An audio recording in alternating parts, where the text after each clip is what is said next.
أعوذ بالله السميع العليم من الشيطان الرجيم بسم الله الرحمن الرحيم الحمد لله رب العالمين وبه نستعين وصلى الله على محمد وأطهره الطاهرين وعلى الله عليهم أجمعين من الآن إلى قيام يوم الدين آمين رب العالمين بسم الله الرحمن الرحيم اللهم كن لوليك الحجة من الحسن صلواتك عليه ورباه في علي سوف كل ساعة وليا وغافلا قائدا وناصرا ودليل عين حتى تسكنه وعدك توان وتمتعه فيها طويلة بمحمد وآله الطاهرين صلواتك يا صاحب الزمان أدلكني ولا تولكني بمحمد وآله الطاهرين صلواتك.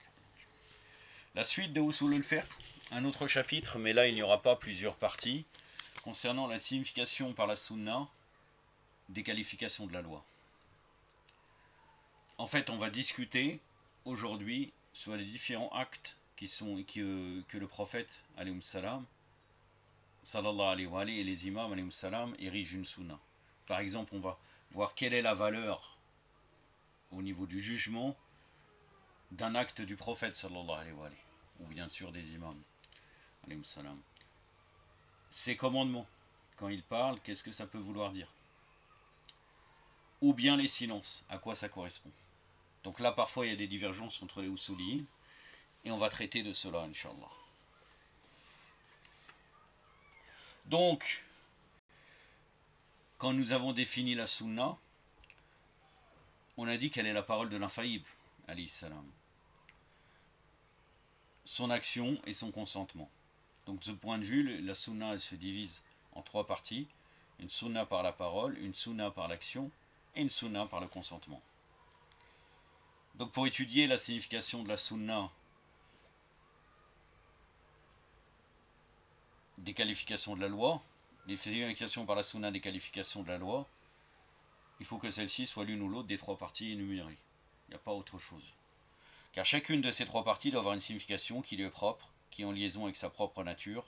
La signification de la parole est une signification verbale, et elle est soumise aux règles qui régissent les textes en général. Quand la signification de l'action et du consentement, elle est soumise à des considérations différentes, en liaison avec chaque cas en particulier. Donc à partir de ces considérations-là, il est possible d'étudier les trois parties énumérées sous les deux titres suivants. La signification légale verbale, lafdi, et la signification légale non verbale, ghayr lafdi. Donc la signification légale verbale, premièrement, c'est un ensemble de hadiths où on nous a transmis les paroles des infaillibles, alayhi salam. Il constitue la sunna par la parole. La parole, qu'elle soit prise au niveau lexique ou au niveau syntaxique.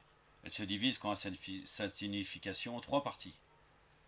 Elle peut avoir une signification textuelle, donc le texte, dans le cas où sa situation linguistique ne lui permet de prendre qu'un seul sens. Donc là, directement, la parole, elle est interprétée comme exactement elle est comprise. Elle peut avoir une signification littérale, zahir, dans le cas où elle se présente à l'esprit et s'y installe avec un sens bien déterminé. Donc elle a plusieurs sens, mais la première chose qui tombe, c'est l'extérieur qui vient. Donc c'est celle-là qui serait prise en considération. Mais ça n'empêche pas l'existence d'autres significations qui peuvent jaillir au moyen des différentes manipulations linguistiques et rhétoriques. Ou bien elle peut avoir une signification équivoque, dans le cas où elle accepte plusieurs significations équivalentes qui ne permettent pas une interprétation unique.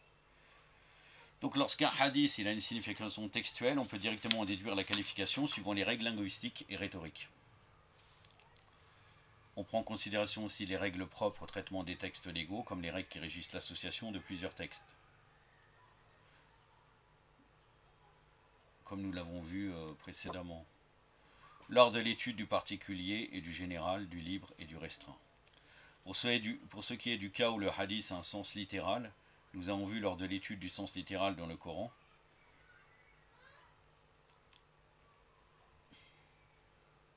je l'avais traité dans d'autres vidéos, c'était pas dans les études du Coran, vous allez retrouver cela. Ce n'était pas dans les Usul al-Fiqh.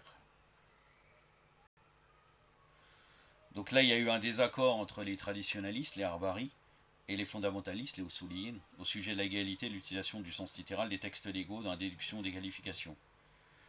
Ah oui, j'en avais parlé dans la différence entre les Usuliyin, je me rappelle très bien, et les Arbari au début des leçons. Les traditionalistes interdisent cette utilisation alors que les fondamentalistes l'autorisent. Ceux qui l'autorisent se basent sur le comportement des gens de la raison et sur l'admission par les infaillibles, alayhi salam. C'est-à-dire le fait qu'on prenait le Coran extérieur sur certains principes, comme il était compris. Ce qui est un rejet décisif de l'attitude des traditionalistes, Arbari, selon lequel le sens littéral n'est que conjecture, et la conjecture ne peut rien contre la vérité. Donc pour eux, le sens littéral, il doit être appuyé par la parole des infaillibles, alayhi salam, comme nous l'avons déjà signalé. Ainsi, il est possible de déduire la qualification du sens littéral des textes à partir de la signification qui se présente à l'esprit, sauf dans le cas où un indice pris à l'intérieur ou à l'extérieur du texte oblige à adopter un sens autre que celui qui se présente à l'esprit. À partir de cette règle, le sens littéral est considéré comme équivalent au sens textuel. On peut le soumettre aux règles de la langue et aux règles particulières qui régissent le traitement des textes légaux. Quand hadith équivoque, mujmal, toutes les tendances s'accordent sur l'impossibilité de l'utiliser dans les opérations de déduction, même s'il appartient aux catégories de l'authentique, du bon ou du solide. Donc ça n'a rien à voir avec le rapport à transmetteur unique. S'il est équivoque, puisque là on parle de règles religieuses, de le faire, on ne pourra pas l'utiliser. Car il n'existe aucune raison ni aucune preuve légale ou linguistique qui justifie l'adoption de l'une des significations possibles du texte.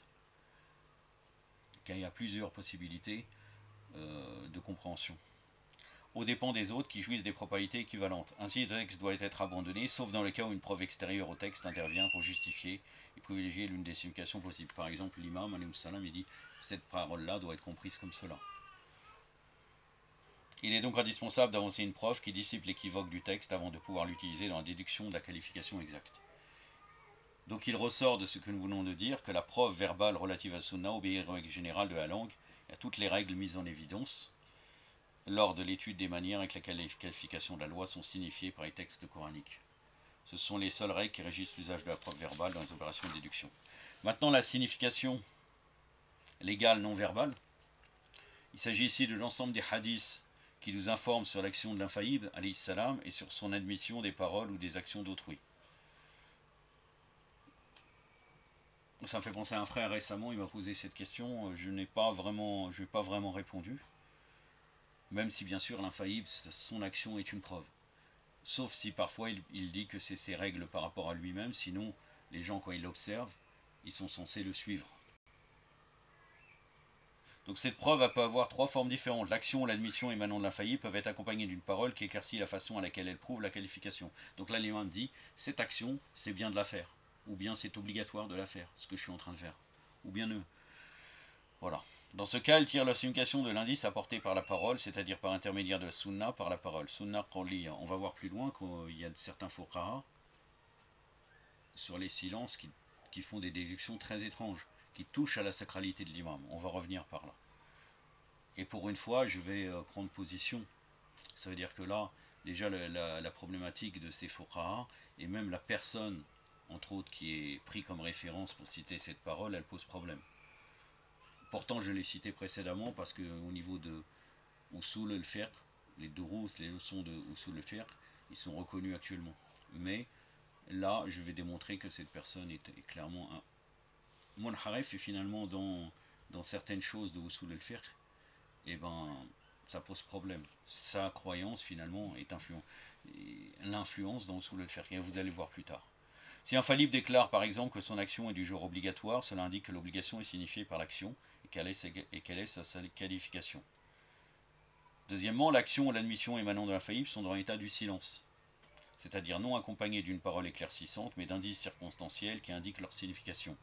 Par exemple, lorsque l'action est un acte d'adoration, d'un genre qu'on pratique pour le rapprochement d'Allah, rapprochement qui est à condition de toute adoration, cette action a pour qualification la recommandation, et celle-ci est la qualification de tout acte d'adoration.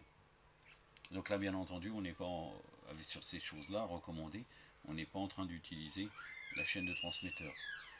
On utilise la règle de Tassamour fi adilat sunan, la tolérance dans l'épreuve de la sunna. Troisièmement, l'action ou l'admission émanant de l'infaillible sont dans l'état du silence équivoque et non accompagnés d'une parole ou d'un indice qui éclaircisse leur signification. Dans cette situation, leur qualification peut être, selon le cas, l'une ou l'autre des 5 qualifications de la loi. Donc, je vais vous le rappeler, obligatoire, wajib, mustahab, recommandé, mubah entre les deux, makrou déconseillé et haram. Les avis des savants sont très divergents au sujet de la signification à donner à cette action ou à cette admission. Certains pensent qu'elles doivent être impérativement prises en considération, à condition qu'elles soient réellement émises par l'infaillible, alayhi salam. D'autres le considèrent comme illicite dans le cas où l'infaillible les avait abandonnées ou admis leur abandon.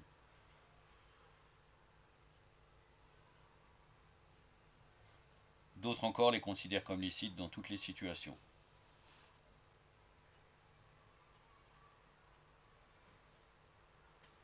Donc là, s'il y a un silence et qu'il n'approuve pas l'imam, donc on considérera que ce n'est pas acceptable. C'est soit déconseillé, soit interdit.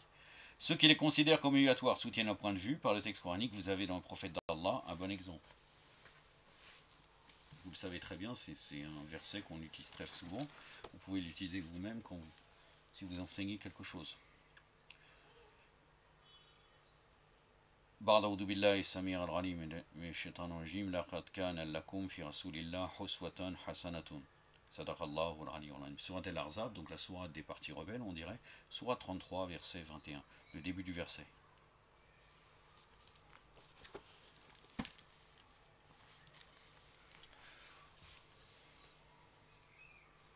Donc selon eux, le sens prononcé du verset indique que l'obligation de prendre le prophète sallallahu alayhi wa sallam comme exemple, et la même chose s'impose pour ce qui est des imams alayhi salam, car elle participe de tout ce qui est adressé au prophète sallallahu alayhi wa sallam. L'obligation de les prendre comme exemple signifie l'obligation de mettre en application tout ce qui émane d'eux. On a fait remarquer aux tenants de ce point de vue, c'est-à-dire certains usulites, que l'obligation de prendre comme exemple signifie que l'action doit être exécutée comme elle a été par l'infaillible, alayhi salam, mais elle n'est pas toujours obligatoire. El-Aili, le savant El-Aili, il nous dit, prendre comme exemple, c'est exécuter l'action de l'autre, c'est faire l'action comme si elle était faite par l'autre. Si elle est obligatoire, nous considérons comme telle dans notre pratique religieuse, et nous faisons de même si elle est recommandable ou licite. Ça, vous allez retrouver cette affirmation dans le livre de Mohamed Reda Mudaffar. Je vais vous donner la référence tout de suite.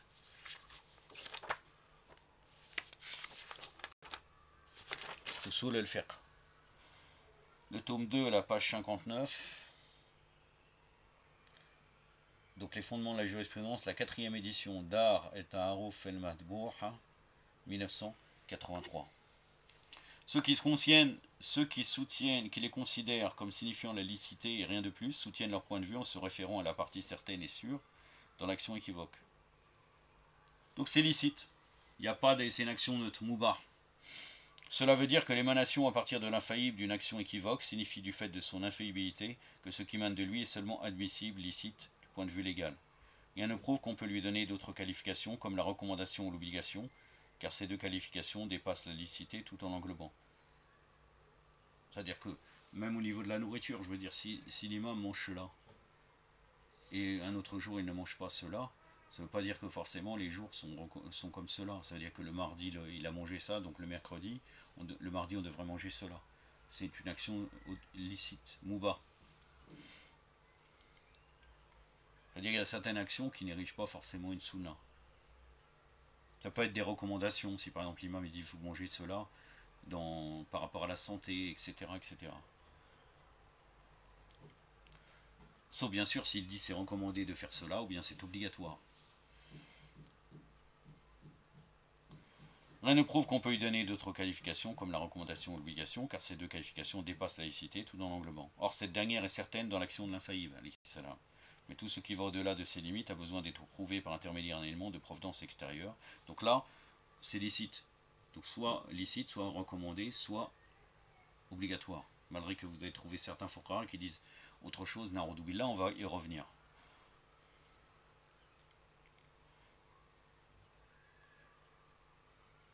Ce qui va au-delà de ces limites a besoin d'être prouvé par l'intermédiaire d'un élément de providence extérieure, qu'un élément fait défaut dans ce qui a émané de lui et qui est resté équivoque. On a répondu à ces reproches que tout ce qui émane de l'infaillible est prépondérant. Rien de préhensible ne peut émaner de lui. C'est-à-dire qu'il n'y a pas quelque chose de déconseillé qui peut. Il est donc nécessaire de considérer comme recommandable au moins tout ce qui émane de lui sous une forme équivoque. Pour moi, à mon humble avis, ça reste à prouver. Car parfois, vraiment, je crois qu'il y a des actions qui sont neutres de la part de l'infaillible quand c'est des actions de sa vie de tous les jours. Si par exemple, l'imam il se baigne, il prend un bain à telle heure de la journée et demain il prend un bain à telle autre heure. Est-ce que ça veut dire que tel jour il fallait faire la même chose que son heure? On n'est pas dans un... Même dans ça, bien sûr, on doit suivre les imams totalement, mais on doit voir qu'est-ce que l'imam dit. Parfois on arrive, par exemple, on dit que Abdullah ibn Omar était l'arnatullah alayh, chez les mukhalifin, était la personne qui ne comprenait pas les lois en fait, le but des lois. Il suivait aveuglément, et un jour, après le martyre du prophète sallallahu alayhi wa sallam, il est passé dans un endroit, c'est très connu chez les mukhalifin, et après ils prennent l'inverse avec Abdullah ibn Masoud, où ils disent oui, il était quelqu'un qui réfléchissait. Abdullah ibn Omar, il est passé dans un endroit où à un moment donné, on le voit faire comme ça. Il passe comme ça, il fait comme ça. Et il n'y a rien devant. Et en fait, ils ont dit pourquoi tu as fait ça? Il a dit wallah, et j'ai vu le prophète sallallahu alayhi wa sallam faire cela parce qu'il y avait un arbre à cette époque avec une branche. La branche n'existe plus et il fait encore ça. Donc il faut quand même voir qu'il y a une possibilité que l'action de l'imam est mubah, ni recommandée, ni obligatoire, s'il n'est pas déterminé par autre chose. Mais on a réfuté cette réponse, regardez. Donc là on dit, certains ont dit comme quoi c'est soit recommandé, soit obligatoire. Et certains ont dit, Naroudoubillah, et vous allez voir qui, et après je vais pouvoir l'attaquer, mais on a réfuté cette réponse en disant que l'infaillible n'implique de ce point de vue rien de plus que l'impossibilité qu'a l'infaillible de contredire ou de transgresser la loi. Très bien, donc il ne peut pas faire des choses haram. On ne peut pas aller plus loin et dire que tout ce qui est non obligatoire dans son action, regardez, mes frères, mes sœurs, est recommandable et qu'il ne peut pas avoir d'action répréhensible, Naroudoubillah. C'est-à-dire que le prophète ou l'imam peut faire des actions déconseillées, makrouhat, tout en sachant que certaines actions déconseillées, c'est très connu, on ne dit pas tous, nous emmènent des fois dans le haram. Si quelqu'un la répète tout le temps, il va susciter d'autres vices. Ça, c'est Mohamed Bakr Saad qui dit cela. Avant de dire quelques mots sur lui, je vais vous donner la référence. Donc dans son Durus, Fi Usul al-Fiqh, je l'avais déjà cité comme référence, cours des fondements de la jurisprudence, édition Dar al-Kitab al-Lubnani, Beyrouth, 1978, page 156. C'est à se poser des questions s'il est vraiment chiite. Pourquoi? On peut me dire, oui, il a écrit notre économie, il était chiite, il avait un turban. Oui, mais il y a beaucoup de choses qui posent problème, clairement. Il a beaucoup de choses qui posent problème, clairement. Par exemple, il a écrit son livre Fadar dans l'histoire. Il dit que la Siddiqa, en parlant de Sayyiduna Tahira, Fatima az-Zahra, elle s'est plainte au Siddiq. Tu reconnais qu'il était véridique, alors que l'imam Ali dit Ana Siddiq, Ana Farouk, je suis le véridique, je suis le Farouk, et celui qui dit l'inverse, il est un menteur. Celui qui dit, qui attribue à quelqu'un d'autre, c'est un menteur. Il dit dans son livre Fatima az-Zahra Fashilat, c'est la réclamation de Fadak, c'est-à-dire elle a échoué. Elle a échoué. Il dit dans son introduction à sa Risala Armaliya, Fataha Wadiha, il dit comme quoi il a écrit un livre, le révélateur, le messager et le message. Il dit qu'il a écrit ce livre pour les jeunes qui doivent parler des piliers de la croyance ou sous le din. Et pour lui, les Usul-Din sont Allah, le prophète, il cherche à prouver que cela. Et leur Coran. Parce que c'est chiite, je vous pose la question. Et là, il arrive à émettre l'hypothèse qu'il est possible que dans un silence, dans une action de l'imam, ça peut être une action qui serait déconseillée, na'oudou billah. Nous arrivons maintenant à la signification du silence, et on va s'arrêter ici, Inch'Allah. Donc l'admission par l'infaillible de la parole d'autrui ou de son action tire sa signification dans le cas où elle n'est pas accompagnée d'une parole, du fait que son silence exprime sa satisfaction, à condition toujours que rien ne puisse l'empêcher de les approuver s'il le voulait. C'est-à-dire, il est possible qu'il ne peut rien dire par rapport à taqiyya, par rapport à certaines circonstances extérieures qu'il ne pourrait pas dire à la personne, si c'est bon ce qu'elle fait, qu'est-ce qu'elle fait, etc. Sa satisfaction indique qu'il admet l'action ou la parole sous la forme où elles sont exprimées. Mais comment pouvons-nous considérer que le silence d'infaillible exprime sa satisfaction, même lorsque rien ne peut l'empêcher de manifester sa désapprobation. Donc là, il voit cet acte, il dit rien. Il dit rien du tout. La réponse est que la signification du silence doit être envisagée tantôt à partir du fait que l'infaillible est un sujet responsable, mon kallaf, et ça on peut à la limite le mettre de côté, le plus important c'est la deuxième partie. Tantôt à partir du fait qu'il est responsable de sauvegarder la loi, puisque dans les deux cas il est un prophète ou un imam. Donc c'est obligatoire qu'il préserve cette loi. Il ne peut pas rester silencieux si devant lui quelqu'un ferait une chose qui n'est pas bien. En sa qualité de sujet responsable, il doit interdire tout comportement social ou individuel qui va à l'encontre des préceptes de la loi, que l'agent de ce comportement soit conscient ou non de la transgression de la loi de sa part. Là, c'est valable aussi, surtout en particulier pour le prophète et l'imam. Parce que sinon, on retrouve chez les fuqara qu'il y a des circonstances où on n'est pas obligé d'ordonner le convenable et interdire le blâmable. Il est évident que l'imam, c'est une obligation. Il ne peut pas laisser cela. S'il voit un acte mauvais d'un de ses disciples, il doit réprimander et dire quelque chose ou bien le louer. Ou bien il ne dit rien, encore une fois, et là, ça veut dire que c'est un accord.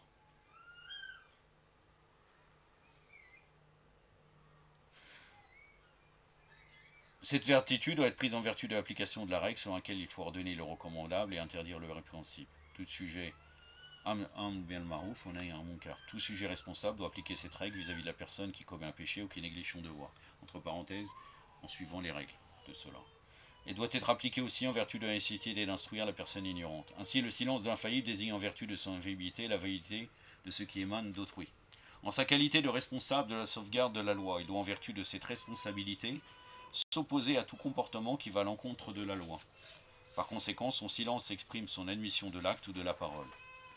Pour cette raison, le silence de l'infaillible ne peut être signifiant que dans la mesure où il est conditionné par sa connaissance de comportements interdits et par son pouvoir de les désapprouver. Bien sûr, il le connaît, il peut reconnaître à distance les actions de ses compagnons, mais là on parle de faut qu'il soit au courant, c'est-à-dire qu'il faut que ça se passe devant lui.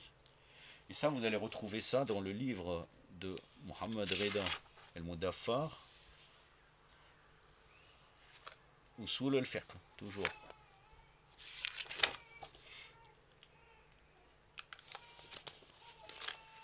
Usul al-Fiqh. Je vous l'ai cité tout à l'heure, la référence, donc c'est la même référence, page 61. En effet, la condition de pouvoir est indispensable à tous les niveaux de la sunna de l'infaillible, que cette dernière soit par la parole, par l'action ou par le consentement, car pouvoir communiquer, et c'est une condition pour l'obligation de communiquer, ceci est valable aux deux points de vue légal et rationnel. Il a remarqué enfin que tout ce que nous avons dit au sujet de l'admission de la parole ou de l'acte par l'infaillible, admission qui conditionne le consensus et le comportement admis par les gens de la raison, est intimement lié à la signification affirmative de son silence.